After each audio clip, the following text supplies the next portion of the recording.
Welcome to Mr. Jones DIY, and believe it or not, it's 12 months since I put my first video on YouTube, and that was the conservatory roof replacement and insulation. Since then I got a lot of followers, which is great. Many people have watched my videos, many people have commented, and it makes it even more worthwhile. I really enjoy it. But there's another benefit to DIY I've discovered, and that's increasing fitness. Climbing up ladders, climbing up towers, carrying heavy weights, it's all made a huge difference to me.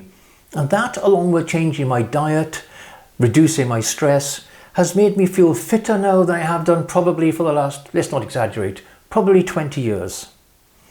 So for that reason, and the fact that the demographic of the people who watch my channel is a similar age to me, it's certainly 60 and over, I'm going to add a playlist which is about health and fitness, but in a light-hearted way. And you'll also notice I'll be poking fun at some of the fads that are published in the daily newspapers, have a bit of fun with that, but also there'll be some serious issues as well.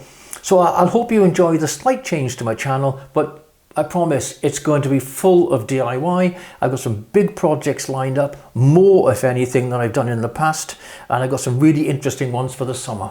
So the video that follows was actually meant to be on a separate channel, but I'm going to add it on here so you can get an idea of what's going to be included in this playlist. Diet is extremely important. But what to believe? We see conflicting articles in the newspapers, especially the Daily Mail, and also on the television.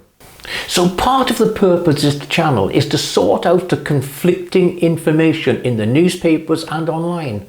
It's really hard to know what to believe. Remember when eggs were good for you? Go to work on an egg. And then they became the work of the devil.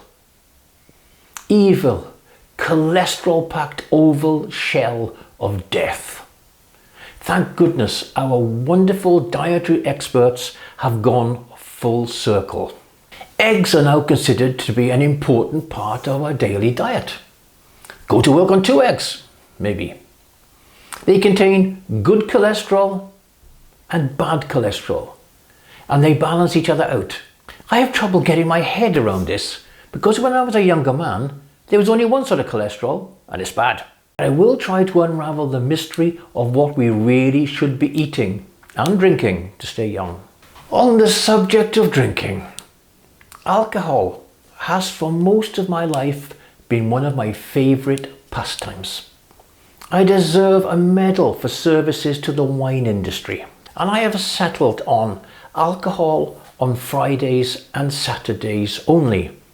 My resolve has been getting stronger as the Daily Mail prints countless warnings that there is no safe level of alcohol, and seemingly endless testimonies of people who gave up alcohol after embarrassing themselves at social events. Anyway, we are told alcohol is an absolute poison. Any quantity will cause dementia, cancer, due to inflammation within the body. I was on the point of giving up totally, but in the Daily Telegraph yesterday, the science correspondent, yes, science correspondent, says that dark chocolate and red wine lower blood pressure and reduce inflammation. Red wine reduces the inflammation that causes cancer. Now this is very good news. However, it does conflict everything that they've previously said and is said in the Daily Mail and what you'll see online. However, this is the sort of science that I actually like. They say that there's something called flavonoids in chocolate and in alcohol and in certain fruit and vegetables. These will help you live longer. They'll reduce the inflammation in your body. I like this science because I can have chocolate along with a robust red, and it will help me stay young.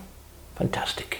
And I'll keep you updated on the latest science, albeit not in too serious a manner. I'm going to end by asking a question for which the answer seems totally obvious. Are bananas good for you? Well, this is the opposite to the egg story, because in the past we all believed that bananas were the king of fruit. Fantastic, fibre, vitamins, potassium, they had everything. Well, science is now casting doubt on this. This will be the subject of my next video, so if you would like to subscribe, you will get notified when I've posted it. And I will be posting many revelations on what is good for you and what is bad for you, according to Mr. Jones. I'll be sifting through the newspapers, sifting through articles, and trying to make common sense out of the plethora of information, often conflicting, that we are bombarded with. Anyway, I hope to see you back on my channel.